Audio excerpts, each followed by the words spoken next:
Welcome to the Hockey Hub. Happy Monday, everyone. Sophia and Kasey back with you. Just because I always forget to do this, Kasey, at the top of the show. I always start just chatting and then I forget to say what the heck we even have coming up. But why don't we, like lay that up and then we can get to chatting. But pretty soon off the top of the show in a couple minutes, we're going to have the newest assistant coach for the Boston Bruins. Steve Spott is going to be joining us. We have lots of questions for him, welcoming him officially to Boston and to the Bruins organization. And then we're going to have James Murray on, who you got as a guest, who's a great college hockey expert in terms of prospects and players and all that. So we're with the draft coming up on Friday, Saturday. We've got a lot to talk about of what the Bruins could do, moves they could make, who they could draft. Will they trade that pick? That's a whole rumor. But we're kind of going to get into the prospects, and then development camp is also happening the first week of July. So we're going to talk to him about that. And then you and I are going to talk about Brad Marchand. Of course, I know this is old news now, but the parade just happened in Florida. So we'll go over some drunken rumors by the guys. We'll talk about that and the Bruins dropping a brand new logo. If you guys haven't seen it, go to Bruins Twitter. It's going to be all over social media. I'm sure Nesson has stuff on it too. But Kasey, jam-packed show. Even though there's no hockey, there's always hockey, if you know what I'm talking about. Yeah, there is. And I feel like this is the first time in some time that like some of the Stanley Cup stuff is starting to settle down, even though we're going to touch on what kind of truth serum they're drinking down in Florida.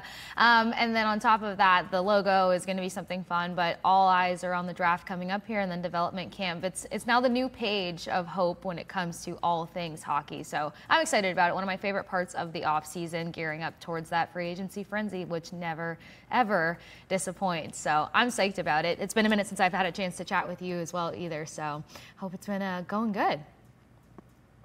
Yeah, no, girl. I mean, we're back on. We're going to have to like personally catch up after the show because our first guest, Steve Spott, is ready with the Boston Bruins, newest assistant coach, just named a couple days ago. Thanks for joining us. Thanks for being on the show, Steve.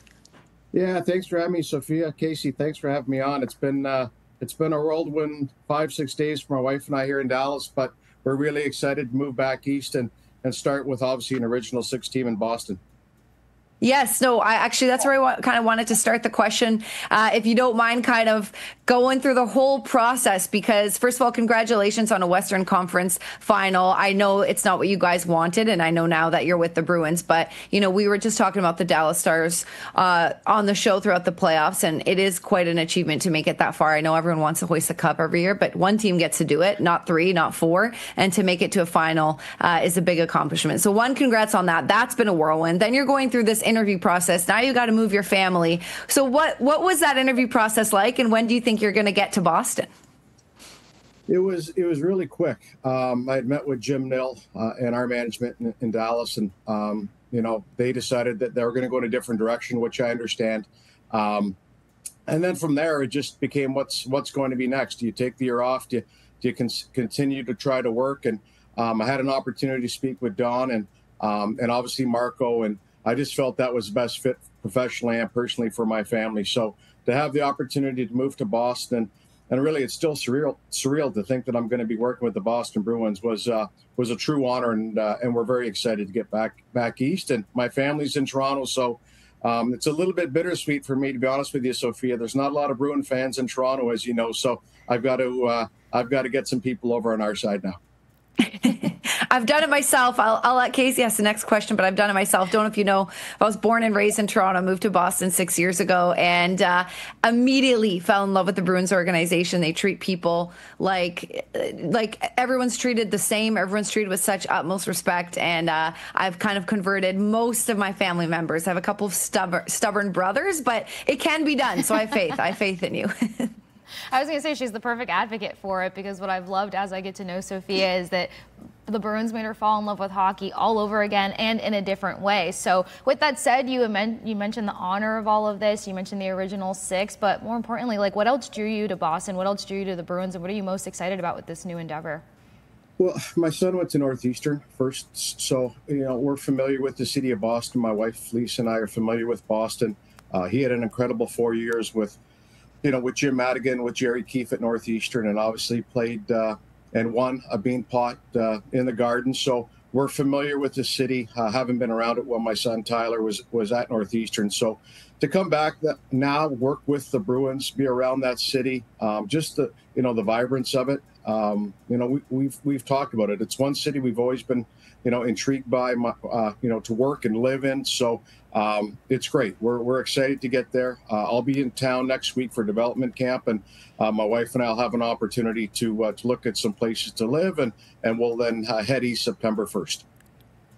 Now, I want to go back to the interview process. Are you mostly sitting with the new head coach, with Marco Sturm, or I'm assuming Don Sweeney's there, other management? What did that look like, and who are you really not selling yourself to, but who's really the person that you needed to convince in the hiring? Is it Marco or is it Don?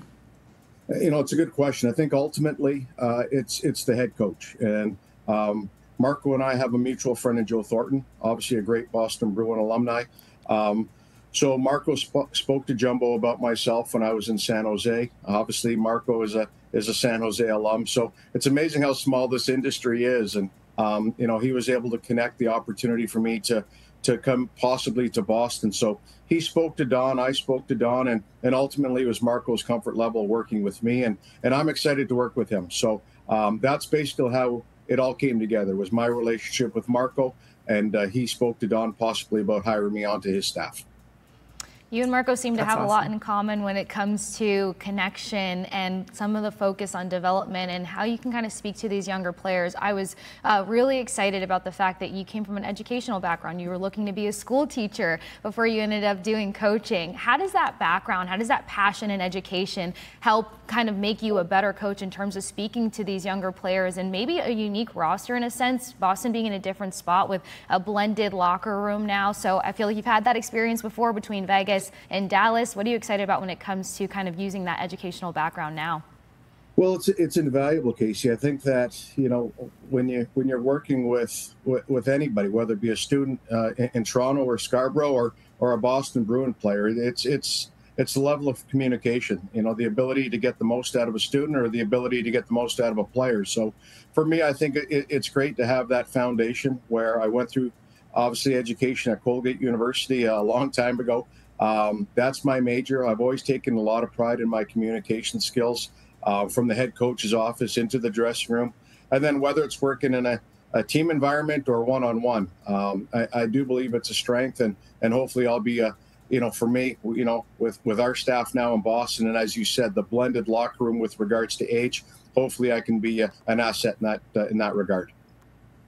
Obviously, one of the sore spots and points of conversation the last year has been special teams, specifically the power play, which was once clicking for a while at top of the league, or at least top three, for a lot of the season when the Bruins were clicking, and then last season lots of struggles. And you look at some of the guys on it. Obviously Brad Marchand has gone, but David Pastrnak, Charlie McAvoy, these guys are all threats, and when Brad was there, and Morgan Geekie sometimes on the bumper, like, these guys are all excellent NHL players, but for some reason the power play wasn't clicking. Special teams is something that Marco Sturm said his next assistant coach is going to have a lot of experience in, which obviously you do. And I know it's super early, and I know you've got to get to know the guys, and I know you haven't even landed in Boston. So I'm sorry to ask you already what you see you could fix, but I'm assuming that was part of the interview process. What's your assessment on that, and how do you plan to approach that? What needs to change when the talent's there, but it's just not working?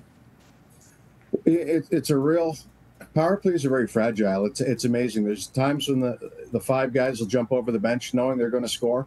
And there's times when the five guys will jump over the bench thinking, good Lord, we're struggling right now. It really becomes a mental test for the players. I had a really, really good chat with Charlie 2 days ago. I spoke to Charlie about it. And, we have to get back to where we feel we can be. And as you said, Sophia, our goal is to try to be another top 10 power play team in the National Hockey League. But with that comes new messaging, new ways of doing things, and fresh ideas. And I think that's really important, that the players are excited. They know there's going to be some new ideas. Obviously coming through Vegas, coming through San Jose, and coming through Dallas, I've had the opportunity to work with world-class players, and to work with Pasta, to work with Charlie now. I'm excited about that new challenge, and I think they're excited about some new messaging as well. I love that you mentioned new messaging, because I definitely want to pick your brain on any of your particular philosophies or focuses when it comes to special teams. The game seems to be changing quite a bit, so I wonder if you kind of have to have a different approach to making this be as sharp as it once was, and seeing what Dallas's power play just was and how far it got them in the postseason. Any just key philosophies and focuses that stick out to you in your approach to the special teams? You know, we spend a lot of time on individual skill development on the power play. So, you know, we'll talk about Charlie, his ability to shoot the puck from the blue line to get it to the net. Our net front player being, you know, a great screen, a tip option. I had the great opportunity to work with Joe Pavelski both in San Jose and Dallas. So he was our bumper or man in the middle. His ability to tip pucks and support. And obviously our flankers, when you look at Pasta, you know, there's 31 other power play coaches in this league that would be real excited about working with David. So, you know, we've got a lot of good pieces. I just think it's the individual skill component on each power play that we'll continue to work on, whether it be a one-timer, tips, net front presence, whatever it would be. And then obviously looking at pre-scouts, you know, what are we dealing with regards to, you know, our opponent? Are they looking at a diamond? Are they more aggressive? So we'll work through all of that during preseason, during training camp, so that when game one comes, that our guys have a good foundation. And I'm excited about that group of 10 guys that I'll have a chance to work with.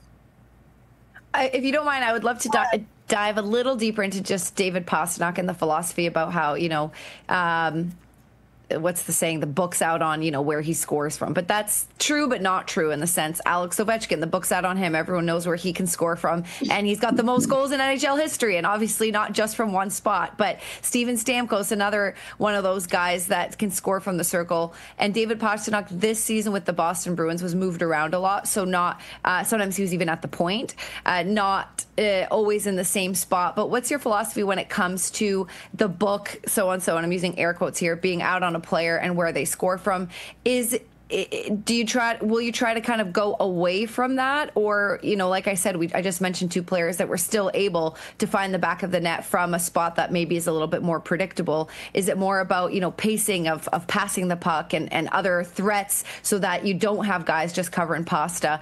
Because he's someone who has matured a lot, but gets frustrated when it's not finding the back of the net, and managing that and managing him, I think really helps the team. When he's clicking, the team is clicking as well. So how do you plan to kind of approach using him?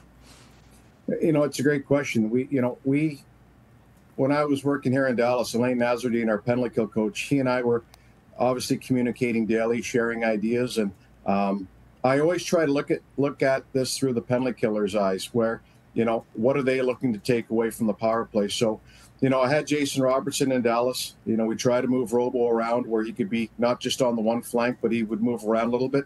That would start on faceoffs, getting him in a new area. And players have to be comfortable with that. You know, I'm assuming David at some point is going to end up on that flank, and he's going to get his looks, he's going to get his touches. But ultimately, part of our process as a coaching staff will be to move the guys around a little bit, so it'll make it a lot more difficult for our opponents going forward with where they're going to have to cover him off. So he'll end up on the flank, he'll end up in the bumper position, he'll end up on the right flank. That's just something that we will promote, but ultimately he's going to get his looks. He's a world-class player. He's one of the best in the league. He'll get his looks. We just want to make it very difficult on our opponents to try to figure out where he's going to be. Kind of expanding on some of the other players that we're going to have to keep an eye on. We're in that fun time where the draft is coming up, development camp's coming up. You mentioned being there. You have a collegiate hockey background. You've worked amongst the OHL. Have you seen different development tracks? Because now these two, let's just say different areas are about to start merging. And I feel like younger players are expected to be ready, NHL ready to go a little bit earlier. They're also being a bit more vocal, which we really haven't seen in hockey culture. So kind of the two different development tracks on that.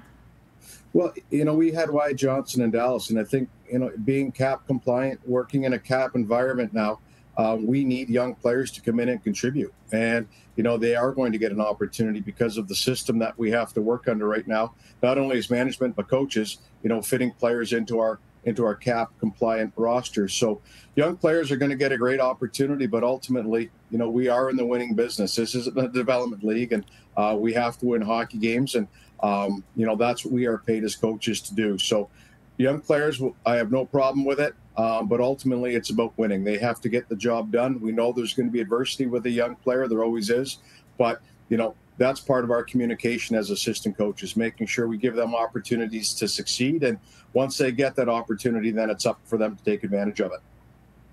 I know nobody really wants to be in what the Bruins are calling a retooling era or position, but they've been dominant for 10 seasons. Something I always say when I defend with my own friends why hockey is the best league, why the NHL is the best league and my favorite sport. I just love the parity, love how, we do see dominant teams and dynasty teams, but for the most part, every team has to go through this every couple of cycles, right? Where you're in this retool position, and some teams are able to get out pretty quickly. I personally have faith that the Bruins are going to be able to do that. We have so much we have to see in terms of who they're drafting, in terms of free agency starting July 1st, and now we have the coaching staff in place, you being included. Could you just talk about, the upside of that if fans are a little stressed about maybe missing another postseason or going through this retool? What's the upside and the excitement of being in a position like that as opposed to where they have been for the last 10 seasons?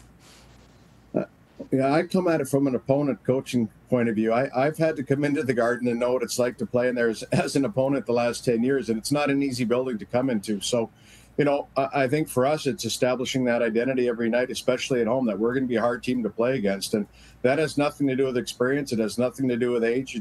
It's a mindset that we will have with our hockey club. So, again, we know the passion of our fan base. We know the passion of our city, and the players know that. So I think for me, it's just establishing that foundation that when you're coming into Boston, you're going to be in for a long 2.5 hours, and that's part of our mindset. We don't have some of the experience right now with some of the other teams, but that's fine. This is a very, very difficult league. The parity any given night is hard, whether or not you're playing one of the top teams or a team that's lower in the standings. It doesn't matter. The parity in the league is greater than it's ever been. So for us, we're going to be in the hunt. We're going to be in the mix. We just want to make sure that when teams come into Boston, that they know they're going to be in for a long afternoon or a long night. It seems to be the perfect time to do some revamping, seeing as how things are picking up across the league. Something else you and Marco Sturm have tend to have in common, keeping a close eye on the Florida Panthers. You've talked about Paul Maurice actually giving you some key advice to your career. He talked about the Florida Panthers being pesky, having the net front presence, just a lot of things that you can pull out of the success pages that they have had over the past couple of years. What have you seen that you feel like can translate here to the Boston Bruins eventually? Again, Kasey, I think when you look at Florida, they're a hard team to play against. We saw them in Finland this year. We started early in the season in Dallas. We had to go to Finland, and we saw Florida 2 times there. Just a highly, highly competitive group. They have some skill, but at the same time, you look when they were down in that Toronto series and they put some of their, quote-unquote, grittier players in their lineup, and that seemed to change the dynamic of their hockey club or the identity of their hockey club. So, for me, it's that blend of being a hybrid team where you're hard to play against. You've got good skill. You can play one team on any given night, up and down, tempo, speed, rush. But then on the next night, you're going to have to get into the trenches and the blue paint and be grittier and hard to play against. So for me, I think that's what Florida has proven. They've been the model of it the last couple of years, where they can play against the Torontos, they can play against the Carolinas, up speed, tempo, but at the same time, then they could play against the Edmontons where it's a little bit more grittier in the trenches. So I think it's that fine blend of being able to play either way. Last question for you, and then we'll let you go. But as you mentioned, it's been a whirlwind for you, and you and your family have to kind of get settled in Boston. So from a distance, what kind of work are you doing before you get here? I heard you say you already talked to Charlie McAvoy on the phone. Is that the best thing, just to connect with your new teammates and with the players on the phone and just kind of introduce yourself and go over things? And what can you do in the next couple of months before you permanently move to Boston with your family? You know what? It'll be getting together with our video staff, with our analytics department, obviously with Marco and our current staff, and just finding out a lot more about the offensive side of the game. That's going to be my focus. So just learning more about the players, obviously communicating with the players, but behind the curtain, it's going to be watching a lot of video, speaking with Marco and the staff, especially the guys like Chris Kelly that have been here, that can give you some experience with regards to players and their identities. So it's just really coming into training camp with a nice grasp of each player, what they can offer, what they can bring, and then knowing what we can do offensively to make sure that when we start the season, that we're not missing a beat. So it's going to be a lot of video and a lot of communications behind the scenes for me personally, and it's for my wife. It's going to be an opportunity for her to find a place for us to live in Boston, and we're really looking forward to getting in the East and just becoming part of that world-class city. We're excited about that. It really is a world-class city. You'll love the ocean. You'll love everything. The seafood, if you guys are seafood fans. But I know what a big deal it is to move your family and how much effort or so on that takes. So good luck with everything. Thank you so much for giving us all this time on the show. We're really excited to have you and know what the Bruins staff looks like as we get ready for a new season. Thanks again for your time, Steve, and good luck with everything. Welcome to Boston. Yeah, thanks for having me on, guys. Can't wait to get there. Awesome. All right, guys, we've got to throw it to break. We'll be right back after this. Sophia, what did you love most about that interview, or what biggest takeaways jumped out at you? Well, I mean, I was most curious about just the special teams and the power play, obviously, because it's such an important, special teams are called special for a reason, such an important threat. And the Bruins were really lacking that in terms of mostly PP. And then the PK also struggled, but was better than the power play. So I was really curious about that and how he's going to use someone like David Pastrnak. And I'm not going to, just highlight him, even though I did in the interview. Obviously there are so many scoring threats on the power play, but that's something I noticed about just options. Teams, they were easy to read. They weren't passing really quickly, which is really important. Just getting that puck off and not letting guys cover you or predict where the puck is going to go. So there's just so much. And I mean, I've never played a day of my life, obviously, in the NHL or even in a professional hockey, but easier said than done, right? Easier said than done. But I'm really excited about that and how he plans to attack that. I loved your question on his education background. I thought that was so great because all we're talking about is how the league is changing and how it's a communications league, a players league. So I loved it that you knew he wanted to be a teacher, and curious to see what kind of relationship he establishes with the guys. Really quick, because I'm kind of going off on a tangent. Joe Sacco, I've heard from so many players, was one of the most beloved coaches ever, and from guys that have played with him and moved on. Yeah, he's just such an awesome guy and an amazing assistant coach, which, again, you can have a different relationship as an assistant than a head coach, and a great head coach as well, was dealt a tough hand. So I'm glad to see that the guy who would be replacing Joe is someone who seems to at least have a great relationship with players as well. Definitely on a tangent. I think that's such an important point out, because I will say I noticed a number of fans that kind of was wishing Sacco the best, or, kind of wanted a little bit more for him, but wanted it to be emphasized on the impression that he made on the players, the impression that he made on the team. And I think that that's kind of a really cool correlation, that he's got some similarities to Steve Spott now coming in. I found it so fascinating, and I hope no one thinks I'm harping too much on the development of young players or where the league is going. But when you see teams like Utah Hockey Club, or now the Mammoths, and the Columbus Blue Jackets, who I all thought was dead in the water, you see these teams that were cusp wild card opponents with really young rosters, or just kind of really unique rosters. I feel like the Bruins are in a unique situation, and it feels really confident that Marco Sturm as well as Steve Spott kind of have similar messaging, similar approaches, and you need that if you're looking forward in a hopeful approach to what's coming up next. So I thought the education background was super cool, but also just to be a collegiate player and to be a head coach and a key component in the OHL, and just knowing how that's about to change. Imagine how cool of an eye he's going to have to help develop these young players. So it just makes you that much more confident to what's going to come down the pipeline. You and I talked about Paul Maurice too. He mentioned him being a key advisory to a number of things throughout his career and resume, but so many people are looking at the Panthers and figuring out how to kind of copy and paste in a different way, and I feel like the original six has to find their own mock-up of how to copy and paste that success. So that's the other thing I'm excited about in terms of him getting to town and working with Marco Sturm, and us going through this offseason and seeing what the Bruins look like. Yeah, no, I mean, the whole Panthers copy and paste thing is very true, especially in the way that they've been winning. No game was easy, and I know that against Edmonton Oilers, they had that comeback win and a couple of overtimes.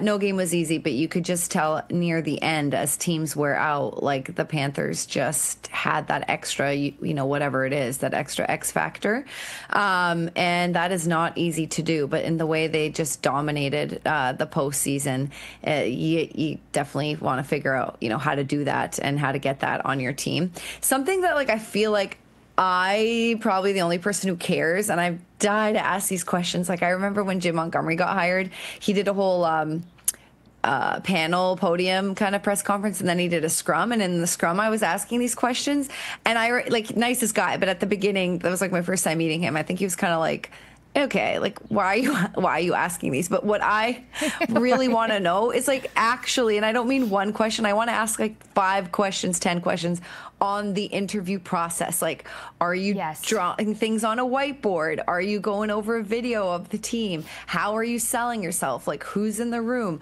Are you showing how, if you're, the special teams coach, like, this is what you would have done with pasta, you would have moved McAvoy here or whatever.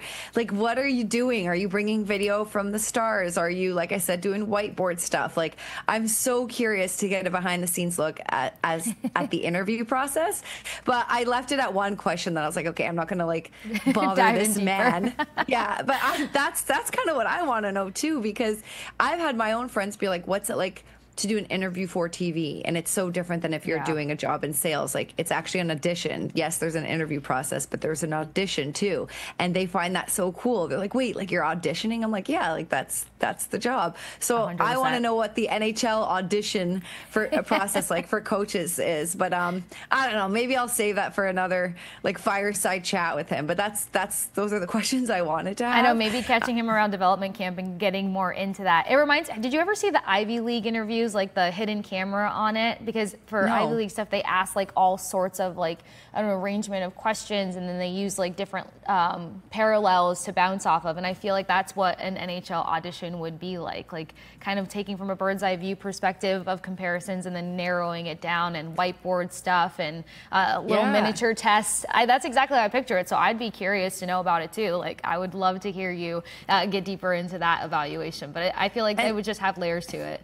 And same with Sturm, right? Like, I think it was 14 or 16 candidates or whatever it was. It was over 12 candidates that Don Sweeney interviewed before he picked the head coach. So you're like, what is Sturm doing? And he was asked that. And like Don Sweeney said, he really liked his process, that he was very intentional in his process into getting to where he is. And Marco Sturm said many times, like, I am born to be a head coach. That's when he realized, like, this is what I'm made for. A player, assistant, great, but like, this is what I'm made for. But if you're interviewing 16 or 14, like, top level candidates, and one stands out, and one always does because you can't hire 2, one stands out, like, that's what I want to know. Like, what did he do? Like, obviously he didn't bring chocolates to win you over, you know what I mean? Like, that's not, and it wouldn't work in the NHL, I don't think. So, like, that's kind of what I want to know, but that's where my brain goes. And I think even my friends in day-to-day life, they get annoyed when we're talking about something, and then I take like to whatever the saying is, 20,000 foot or 10,000 foot view. And I'm like, wait a minute, how did we get here? Like, that's kind of what I wanted. Or like, when are you moving? Like, how often are you coming to Boston looking at neighborhoods? Like, that's where my brain goes, where I'm like, what's the behind the scenes? It's all part of it. And like, balancing that while trying to like jump in and get established with a team at the same time. Like, I can only imagine. I was able to compartmentalize my move and like getting onboarded at a new job at the same time. I don't think coaches have that luxury. So did you intricate steps in between. Did you fly to Boston to find a place from Tampa before you moved here? Okay. No. Okay. So you just I did everything online. I was terrified. I tried to check all the maps, Google Maps, safety, neighborhoods, Yelps, and I'm not even a Yelper on a normal day. So I didn't even know how to properly evaluate any of that. Luckily, as a military brat, like, just diving into a move is not out of the ordinary for me. But the nerves were definitely there. My eldest sister flew up to Jersey. She drove a U-Haul, and I drove me and my dog. And we arrived and said, oh, we're so grateful that this neighborhood looks normal-esque. And before you know it, we were getting situated right here in Boston. So it was just on the fly. Okay, cool. Really quickly. I'll tell you my move story another day because it's wild. But I think we have our next guest, and you can bring him in. Oh, yes. I'm so excited for our next guest. So we talked about the assistant coach. Just kidding. Sorry. Yeah, I thought we had him. Our producer, I misread that. Just kidding. No guest. But oh, we're good. We're almost there. Do you want me to kill time with the move-in story really quick? Yeah. Okay. So I did not know anything about Boston when I first moved, and I didn't have a place. And I just found a couple Airbnbs, and I think I moved like 6 times within 2 weeks because I couldn't get Airbnbs for full 2 weeks, and I was like looking for a place at the same time. So I was like, got one for 3 days, and I had to pack. I had 3 luggages, and all my furniture was coming later, but I had 3 different luggages. I had to like move like 3 days, and then another 2, and then another one, and I didn't have a car yet either. So I was like Ubering everywhere with all your stuff. With all my stuff, and I was Ubering to and from work every day. So it was like spending hundreds of dollars in an Uber. But I didn't own a car in Toronto because I used the public transit, and I cycled everywhere. I biked everywhere. So I didn't have a car, and it was absolutely wild. And I didn't know where I was going to live. Like I wanted to see and feel out the neighborhood. So like I was going to work and then going to these neighborhoods and then going to bed in Airbnbs and then moving the next day. And then I found a random person on Craigslist, which is actually crazy. And it was terrifying. A guy. And I moved in with a guy, like a random guy that I just met for half an hour, and he seemed like he seemed pretty normal, and I got a roommate, and it was in a good neighborhood. And I was like, I didn't tell my mom because I think if I told her like, hey, listen, she would have brought you back to Toronto. I'm moving in with a random man, yeah, like that I do not know. So did that, like got the other room. The place was clean. As people know, rent in Boston is ridiculous. So I wanted to do the roommate thing just to like get friends, and also I just didn't want to spend $3,000 on a 1-bedroom apartment. So I did that, and he and his wife, they're married now, end up being like some of my best friends in the city, and like we're like a good intro. Yeah, like I'm going off on a tangent here. We're waiting for our guest. I actually married them. I was the officiant at their wedding. We got that close. Talk about serendipity. You going from a random roommate situation to now those being some of your closest friends. I love stories like that. It makes it all the worthwhile because that's wild that you did the Airbnb stuff. But you know, some other candidates that are gonna have to jump around a lot, maybe find some new homes, maybe have a different pulse on moving around is our draft players, the kiddos that are gonna take that next step. James Murray joins us from Everything College Hockey, also Pucks in Deep podcast. James, what's going on? Excited to have you. We've got the most exciting time outside of the beginning of the hockey season going down with the draft this weekend, as well as development camps coming up.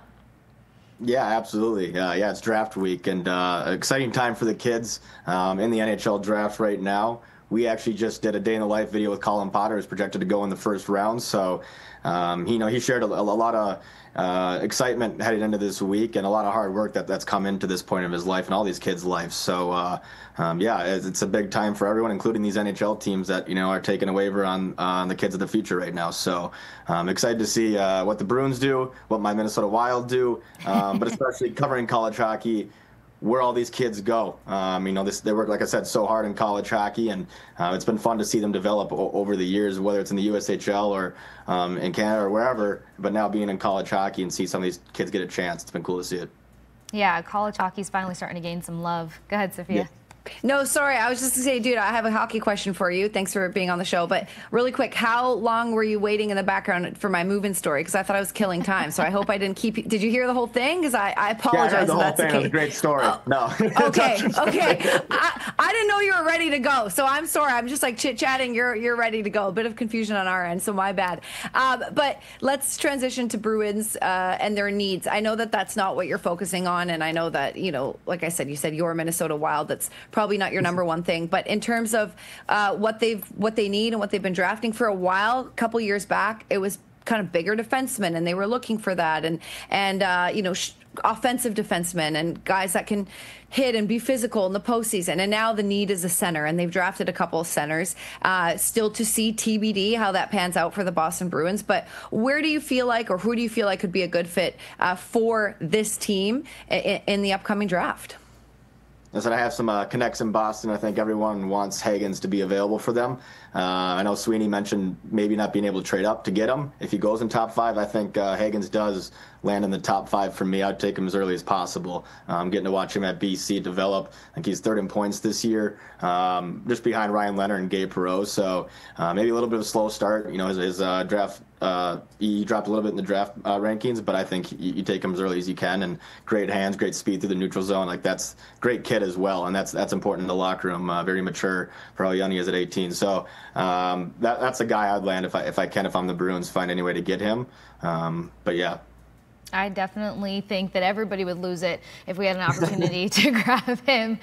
We've talked a lot about young guys kind of getting a taller task on their shoulders with the way that the NHL is moving these days. There was like a little north of 123 NHL debuts, injuries included, because we know how that tends to move about. But I feel like these guys are pushing to be as NHL ready as possible now more than ever. Where do you think James falls in line with that, potentially being NHL ready? Because he had a couple buddies that had big moments over the past couple of months.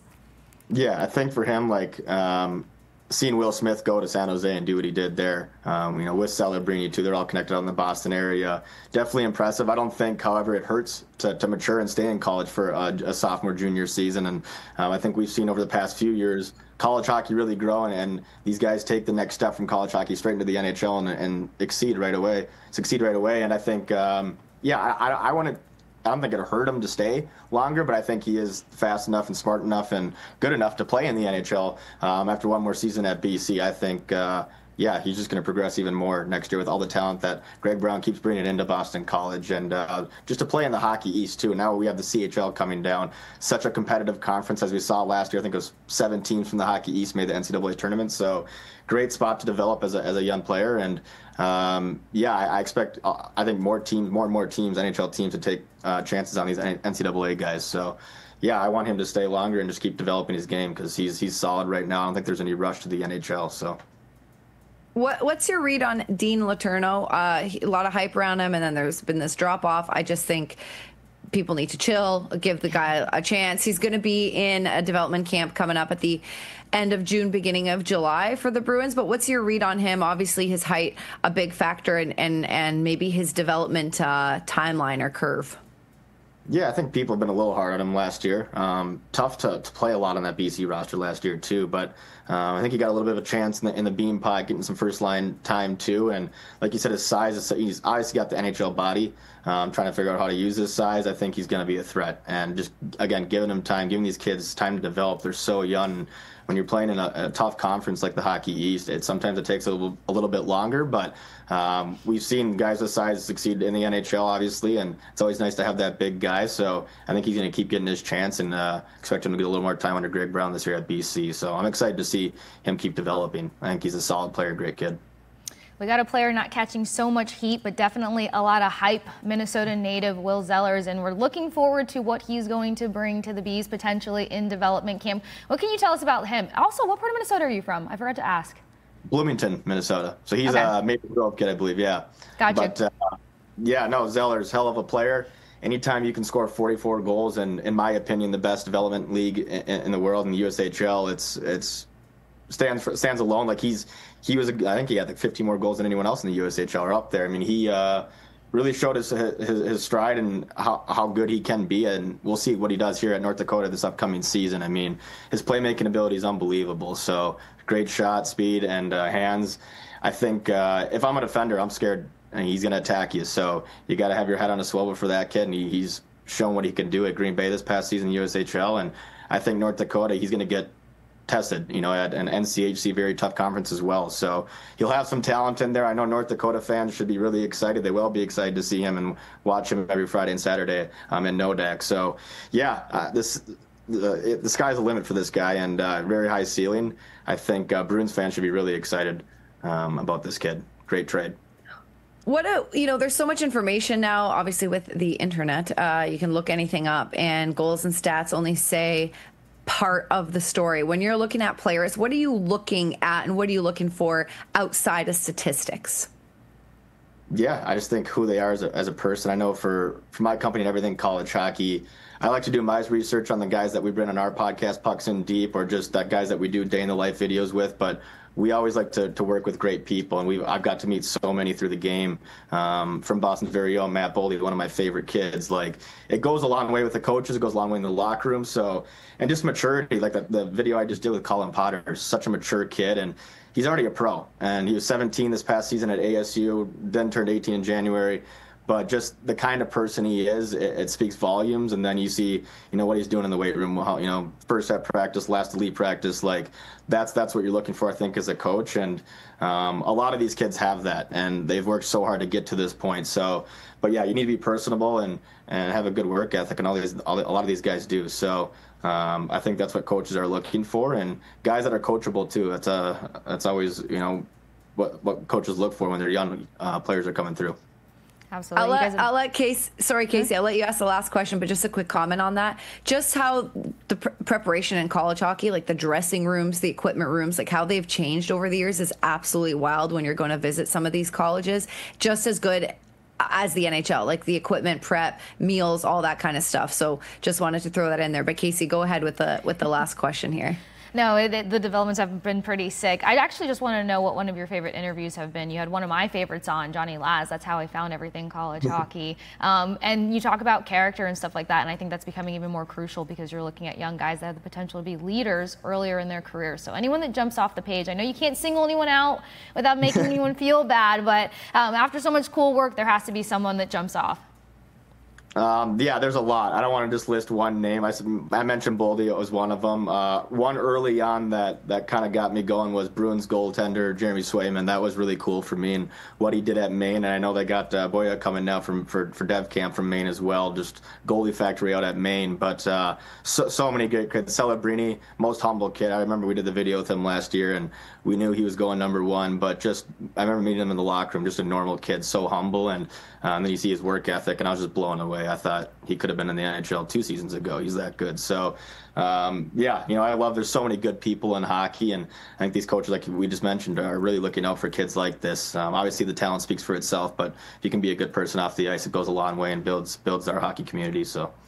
Two guys giving the world what they want, some great content. Yeah. Swayman's got some great one-liners, and Celebrini and Smith out west. I feel like we just need to find a way to get them back on the East Coast so that they can do the tandem two of everything out here.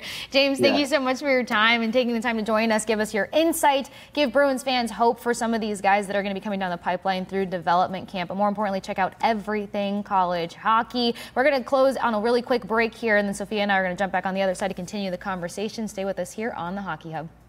Thank you. We just had a couple of guests, but we are pivoting to what we're calling old news, but not, because there was the parade and there was some drunken chat, and there have been drunken videos all week, by the way. Side note, I want to go on a rant. I love the Instagram coverage. I love that we can see the players' social media, but it does become a lot. What do you think? Are you like, I don't want to say I'm over it, but I'm kind of like, at the beginning, you're like, okay, the guys are doing shots, champagne bottles in their face. I've seen it for so long, and this is their moment. And if that was me, I'd be posting 24/7, but I'm kind of like, all right, I'm done with this. What do you think?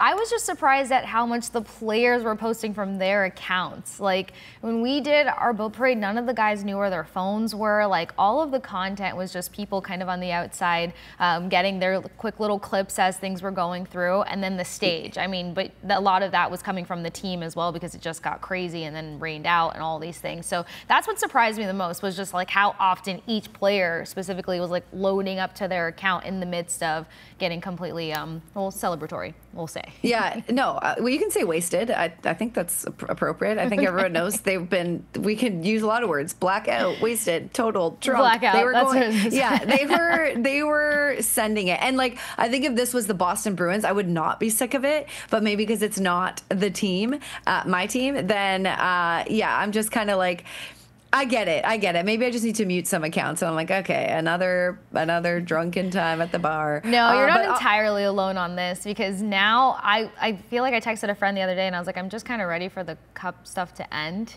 And then the parade and the celebrating via social media has lasted for like 4 or 5 days in my brain. So I'm right there with you. If it was our team, it'd be different. I think it's done. I think the parade's over, and, whatever. One thing I loved, though, when Alex Ovechkin won, when he was, like, swimming in the fountain, he was also drunk for, like, a week straight.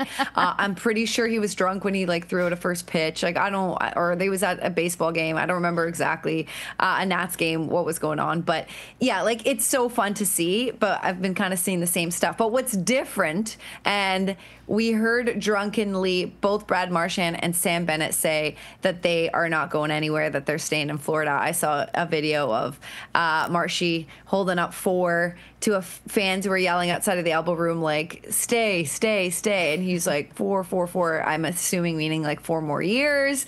I don't want to talk about the heartbreak. And that, I was going to say, it's jarring. It's jarring. Nothing is like obviously official. These are, again, drunken videos. And, you know, when you got to put pen to paper, when you got to make decisions with your families, things are different. So we'll wait, let the dust settle. We'll let the like high of winning the Stanley Cup settle, and then we'll see what's going to happen. But what are your predictions with that? Like, if not Florida, and first of all, do you think Florida is actually a big contender to keep Marchand? Where do you see him ending up? I think that's a great question. For some reason, I could kind of, because you've talked about his family, and like we've heard guys try to like find as much stability in an unstable career as possible. So granted, I feel like Florida has the ability to kind of finesse the roster just enough to keep certain guys, and the jump that he brought to that roster, I mean, speaks for itself. And his numbers in the postseason that added to their success speaks for itself. And they've just kind of completely bought in on all of there is to love about Brad Marchand. So I feel like Florida can kind of make it work. Not to mention that you've got a number of things where structuring their roster, the Florida Panthers have been good with. It wouldn't cost too much to keep Brad Marchand there either. So I feel like a lot of signs are pointing to the fact that he has the capability of staying. What do you think? Because I don't think he wants to leave the East Coast still. And a lot of the money and the clubs that have the money to pay players are particularly out west for the most part. Yeah, I mean, definitely he's going to be East Coast. I don't know that officially, but like I know that I'd put my life on it that he's going to stay in the East just for family reasons and a lot of other reasons. But anyway, so I see him staying there. Florida, and now that it's happened and he's had so much fun, and like I said, let's see when the emotions kind of settle. Let's see when he talks to the fam and Katrina and the kids. And I said this so many times, so hopefully this is the last time I say it on a show until it's like official, because I don't want to keep, saying the same thing. But it really is. It's like, do you want to be going on an adventure? Like, was this adventure fun? Oh. And obviously it seems like it was. Or, do you want to like, and I guess if the Bruins are completely not an option, I'm still including them as an option. It's just that he's going to get even more than Sweens was saying no to in the original negotiation. Now that his like market value is up, he's going to be demanding more, and he's going to get bigger offers. So that is still on the table to me until it's officially not. But if it is on the table, it's like, do you want to go to the Old Faithful and like retire as a Bruin, or do you want to go on an adventure with your family? I see Toronto being a serious contender. They throw money at people. Yeah, I definitely do. And like they're like, again, all but official. Like I don't think they're signing Mitch Marner. There's going to be a lot of space that they have to be able to sign Brad. It depends on what other teams are offering, but I see Toronto as a serious contender. And the thing that people forget with the Toronto Maple Leafs is that, and not just them, the Bruins are in there, but what happens when you go there, so many companies throw we have a Canadian Tire here. It's like a Home Depot kind of a Canadian Tire, or like a Tim Hortons. Like, the brand sponsorship is huge when you are a superstar with the Toronto Maple Leafs. It's kind of like the Dallas Cowboys thing or the New England Patriots, like the Dunkin' Donuts, right? That pasta gets here. If you care about money, if that's your number one thing, and I know that's not the number one thing for Brad Marchand or Sam Bennett, but if you care about money, you're getting it not just from a hockey contract. You'll be signing like company contracts as well. And that's what you got to like remember is like a drawing factor to guys who really care about that. So we'll have to see, Kasey. This is all just like, there were drunken rumors from the guys. The truth serum potentially, like we said. Yeah, and like I said, pen to paper and sitting down and making real life decisions is a little different. But something's gonna happen in the next couple of weeks, so we'll find out soon enough if those guys are staying or not. All right, I did a lot of the talking there, sorry, but we got to send it to another break. We're gonna be right back. Talk about the newest Bruins logo revealed earlier today after this. All right, welcome back to the Hockey Hub. We're wrapping up the show, but before we go, we want to show you, if you haven't seen it yet, the brand new Boston Bruins logo. We've seen a lot of changes and adjustments to the Spoked Bee over the years, always welcoming a new fresh look, means new jerseys, get to see what the players are going to look like in some fresh swag. Kasey, what are your thoughts? The legacy of the logo. I like this too, by the way. I was trying to zoom in with my fingers, which you can't do on a laptop. You know how many times I've done that, by the way, to like a still picture on a magazine? I'm like trying to zoom in. That's why I'm laughing so hard, because I can picture it. Yeah, it's like literally was just trying to do that. But if you go on Twitter or Instagram, and I'm sure it's released there, you can zoom in and see, you know, the history. I like that. I like seeing all the changes over the years. But 2025, I think it's off the screen, but we're seeing a little bit more yellow, right, around the Spoked Bee. Yeah, a little bit more yellow in the mix. I like that they did the legacy of the logo, because you're talking about an original 6 team, and whenever you're kind of revamping or giving a little zhuzh to something, like, you want to know the backstory, especially me. I'm new to New England, so I wanted to see the correlation between like how they got from point A to point B. I like it. I mean, yellow, it brightens it up. It feels like a bright future to come, and that future might not be as far away as some Bruins fans may feel. So some hope in the new logo, one would say, but I'm on board with it. Kind of a vintagey look too, with the font of the bee in the center. Small changes in the curvature, it being a little bit more boxy than the previous logo. Yes, and my bad. I mean, I hope no one kills me for saying yellow. We're saying black and gold for the bees, obviously. My bad. But I mean, it's yellow. Sorry, it's like yellow on Twitter. But the gold of the bee, the black and gold, is what the bees are known for. But no, I love it. I'm going to use yellow again, just because gold looks a little different. But I love when the jerseys show a lot of that yellow, like kind of mustardy color. I love the Pooh Bear. It's just always exciting when there's a brand new logo. And I can't wait to see kind of the fits and the look of the bees for 2025. Obviously, not just how they look, but who they're going to be, Kasey. Yeah. So couple days before we find out if they're trading the pick or using number 7 to pick. But a lot more questions are going to be answered in the next couple of days, right? Yeah, big time. I'm looking forward to it. The Bruins also teased Pasta kind of opening a box there, so I feel like we're going to get some other interesting NHL Draft. I think everything is just screaming new direction, turn the page, let's see what's coming up, and I feel like a lot of it is just kind of good excitement and good positivity, so I'm looking forward to it. All right, guys, that's it for us. We'll see you Wednesday, 10 a.m. Kasey, have a good one. Talk to you then.